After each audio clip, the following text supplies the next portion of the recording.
అందరికీ నమస్కారం. నేను మీ కిరా కార్పిని. జగనన్న ఆశీస్సులతో అప్పటి క్రీడా శాఖ మంత్రి ఆర్కే రోజా, అప్పటి SAAP chairman, sports authority of Andhra Pradesh chairman Byreddy Siddhartha Reddy కలిసి ఆడుదాం ఆంధ్ర అనే ప్రోగ్రాం క్రియేట్ చేసి అందులో ఉన్నటువంటి ధనాన్ని అవినీతి, అవకతవకలు, నిధులు దుర్వినియోగం చేయడం మీద అప్పట్లో అభియోగాలున్నాయి, ఆరోపణలున్నాయి. అప్పటి వాళ్ళకి దాని గురించి కూడా బాగా తెలుసు. నారా చంద్రబాబు నాయుడు గారు విజిలెన్స్ అధికారుల్ని ఆడుదాం ఆంధ్ర ప్రోగ్రాం మీద, అందులో జరిగినటువంటి దారుణమైనటువంటి అవకతవకల మీద, నిధుల్ని దారి మరల్చినటువంటి పరిస్థితుల మీద విజిలెన్స్ని విచారణ జరపమని ఆదేశాలు జారీ చేయడం జరిగింది. విజిలెన్స్ డిపార్ట్మెంట్ అంటే ఆషామాషి కాదు. వాళ్ళకు ఒక స్పెషల్ టీం ఉంటుంది. చాలా లోతుగా వెళ్తారు, దర్యాప్తు చేస్తారు, అనుమానితుల్ని పట్టుకుంటారు, అన్ని చోట్ల గాలింపులు చేస్తారు, దస్తావేజులు పట్టుకుంటారు. అప్పటికి సంబంధించినటువంటి అన్ని విషయాల్లో కూడా వాళ్ళు లోతుగా పరిశీలిస్తారు. అలా వెళ్ళినటువంటి విజిలెన్స్ డిపార్ట్మెంట్కి పాత రోజుల్లో వాళ్ళు అధికారంలో ఉన్నప్పుడు ఎలక్షన్స్కు ముందు 47 రోజుల్లో ఆడుదాం ఆంధ్ర ప్రోగ్రాం కింద 119 కోట్ల రూపాయలు ఖర్చు చేస్తే, అంటే వాళ్ళ లెక్క ప్రకారం చేస్తే, అందులో 40 కోట్ల రూపాయలు దోచుకున్నారు అని ఆధారాలతో సహా నిరూపించింది. వాటికి సంబంధించినటువంటి నివేదికని ఈరోజో రేపో డీజీపీకి ఇవ్వడం జరుగుతుంది, ప్రభుత్వానికి కూడా వెల్లడించడం జరుగుతుంది. ఖచ్చితంగా అది సోషల్ మీడియాలో కూడా ఖచ్చితంగా వస్తుంది. ఎందుకంటే ఇది వైఎస్ఆర్సీపీ గవర్నమెంట్ కాదు, కక్ష సాధింపులు కాదు. నిజాల్ని వెలికి తీయడంలో చంద్రబాబు గారు ఎప్పుడు కూడా ముందుంటారు. అయితే ఏంటి స్కామ్?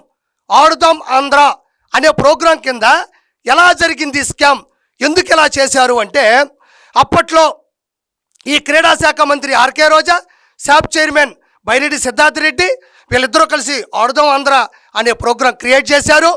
ఆ ప్రోగ్రాం కింద టీషర్ట్లు, బ్రౌచర్లు, యాప్, క్రీడా నిర్వహణ, రవాణా వసతి, భోజన వసతి, ప్రైజ్ మనీ, నాసిరకం స్పోర్ట్స్ కిట్లు, గెలిచిన తర్వాత అంబరాన్ని అంటిన సంబరాలు, వీటి ఖర్చులు వాళ్ళు రాసింది, వాళ్ళు కుమ్మక్కు చేసింది అక్షరాల 119 కోట్ల రూపాయలు. కానీ విచారణ చేపట్టిన తర్వాత విజిలెన్స్ అధికారులకి కళ్ళు తిరిగేటువంటి షాక్ అయ్యే నిజాలు బయటపడ్డాయి.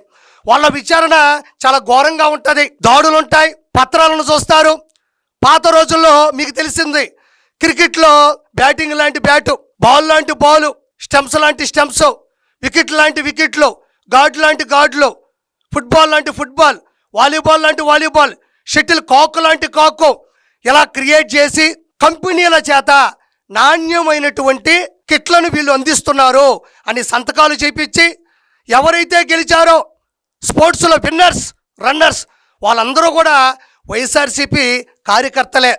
వాళ్ళ అకౌంట్లు పరిశీలిస్తే అందులో కూడా డబ్బులు ఉన్నాయి. ఈ డబ్బులు ఏవైతే ఉన్నాయో 40 కోట్ల రూపాయలకు సంబంధించి వాటన్నిటికీ కూడా ఆధారాలు కూడా, నిరూపణలు కూడా దొరకడం అనేది చాలా గొప్ప విషయం. చాలా త్వరగా కూడా వాళ్ళు పట్టుకున్నారు. అవి జనాలకు కూడా రేపో ఎల్లుండో రాబోతున్నాయి. అయితే ఎలా కనిపెట్టొచ్చు అంటే మీకు ఇంకో చిన్న ఉదాహరణ చెప్తాను. అప్పట్లో టీషర్ట్లు ఇచ్చారు, అవి ఒక్కసారి ఉతికితే కలర్ పోయేది, కాలర్ ఊడిపోయేది. బాల్ ఏమో ఇట్ట పట్టుకొని ఇసిరేస్తే కింద పడితే కిందే పగిలిపోయేది. బ్యాటింగ్ ఏమో బాల్ వస్తుంది కదా కొడదామని ఇలా అంటే పిడి చేతిలో ఉండేది, చెక్కేమో ఎక్కడో పడేది. ఇంకా స్టంప్స్ అంటారా, అట్ట గాలుస్తే చాలు ఎగిరి ఎట్టబోయేది కూడా తెలిసేది కాదు. వికెట్లు ఏమో కొట్టాలి, కొడితేనేమో పగిలిపోతాయి, కిందకేమో దిగవు. ఇంకా గార్డులు అంటారా, అవి ఎక్కడో పెడతారు కాబట్టి ఎప్పటికీ కనబడవు కాబట్టి మరి వాటి మీద ఎలాంటి స్కామ్ చేశారనేది ఎవరూ చెప్పలేరు. ఈ స్పోర్ట్స్ కిట్లు ఏవైతే ఉన్నాయో వాటన్నిటినీ కూడా పాత రోజుల్లో ఉండేటన్నిటినీ కూడా సముదాయించి వాటన్నిటినీ కూడా ఒక దగ్గర పెట్టి, ఇప్పుడు ప్రముఖ కంపెనీలు వీటికి ఎంత అవుతుంది, ఈ బాల్కి ఎంత ముడి సరుకు అవుతుంది, ఈ బ్యాట్ని దేంతో తయారు చేశారు, ఈ స్టంప్స్ కావచ్చు, ఈ షటిల్ కాక్ కావచ్చు, వీటన్నిటిని ఎలాంటి పరిస్థితుల మధ్యన తయారు చేశారు, అంటే వాటికి ఎలాంటి పదార్థాలు వాడారు అని చెక్ చేస్తే బయటపడిపోతాగా. ఇప్పుడు నెయ్యి ఉంది, ఒరిజినల్ నెయ్యి మనకు తెలియదా? తేనె ఉంది, ఒరిజినల్ తేనె లేకపోతే కలుషితమైందా లేకపోతే కల్తీ చేసిందో మనకు తెలిసిపోతుంది కదా. అప్పటి ఏదైతే కిట్లు ఉన్నాయో వాటన్నిటిని కూడా ఒక దగ్గర కేంద్రీకరించి వాటన్నిటిని కూడా చెక్ చేస్తే బాలు 5 రూపాయలు కూడా అవ్వదు, 500 రాస్తున్నారు.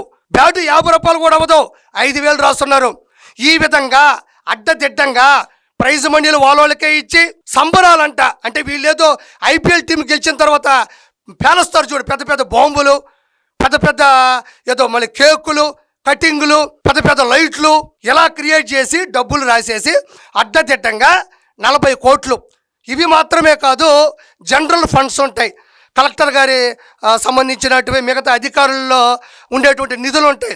వాటిని ఎన్ని వందల కోట్లు కూడా ఎత్తేసారన్నది కూడా రానున్న రోజుల్లో అతి భయంకరమైన నిజాలు కూడా బయటపడతా ఉన్నాయి.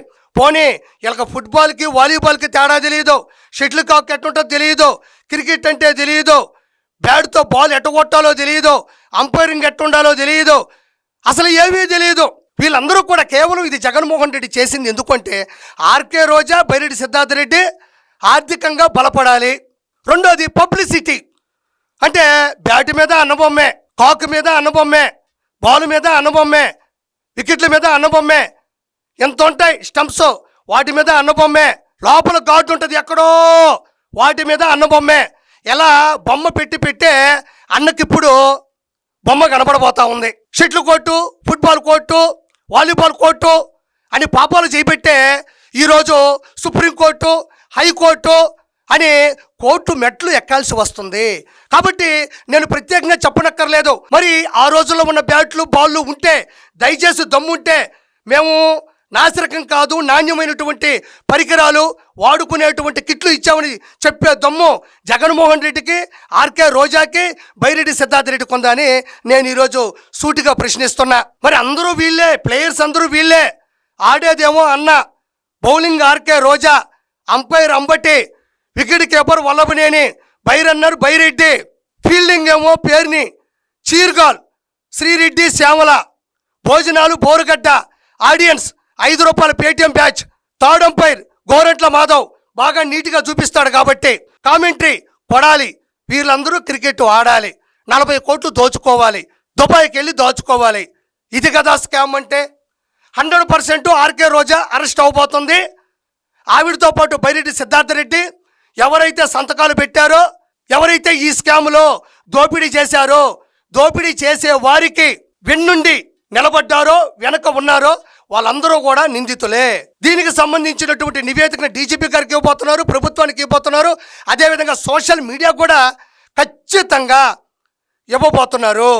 100% ఏసీబీ యాంటీ కరప్షన్ బ్యూరో విచారణకి ఆర్కే రోజా రావాలి, బైరెడ్డి సిద్ధార్థ రెడ్డి రావాలి, దీంట్లో ఎవరైతే ఉన్నారో వాళ్ళందరూ కూడా రావాలి. అడ్డదిడ్డంగా సంపాదించిన డబ్బులు సంపాదించారు కాబట్టి ఈ డబ్బులకి సంపాదనకు ఉండేటువంటి ఆస్తులు, అక్రమ ఆస్తులకు సంబంధించి ఈడీ, ఎన్ఫోర్స్మెంట్ డైరెక్టరేట్ ముందు కూడా వీళ్ళు రావాలి, జప్తు చేయాలి, మళ్ళీ దర్యాప్తు జరుగుతుంది. అతి తక్కువ రోజుల్లో రోజా మీద, బైరెడ్డి సిద్ధార్థ రెడ్డి మీద, వీళ్ళందరి మీద కూడా అరెస్టు వారెంట్ కూడా జారీ చేస్తారు. గుర్తుపెట్టుకో ఆర్కే రోజా, నీ పాపం పండింది. నువ్వు ఏదైతే ప్రజల డబ్బులతో ఆడుకున్నావో, అన్న ఆశీస్సులతో ముందుకెళ్ళావో, బైరెడ్డి సిద్ధార్థ రెడ్డితో ఏదైతే తప్పు చేశావో వాటికి నువ్వు శిక్ష అనుభవించాలి. రానున్న 30 సంవత్సరాల్లో మనమే రాబోతున్నాం. రానున్న 30 సంవత్సరాల్లో మహా అయితే 10 సీట్లు అటు ఇటు అవుతాయి తప్ప రాబోయేది మనమే అన్న చెప్పిన అత్యుత్సాహంతో, అడ్డదిడ్డమైన ఆత్మవిశ్వాసంతో మీరు చేసిన ఈ స్కామ్ ద్వారా 100% మీరు లోపలికి వెళ్తారు. దయచేసి ఇది ప్రజలు గమనించాలి. Thank you so much.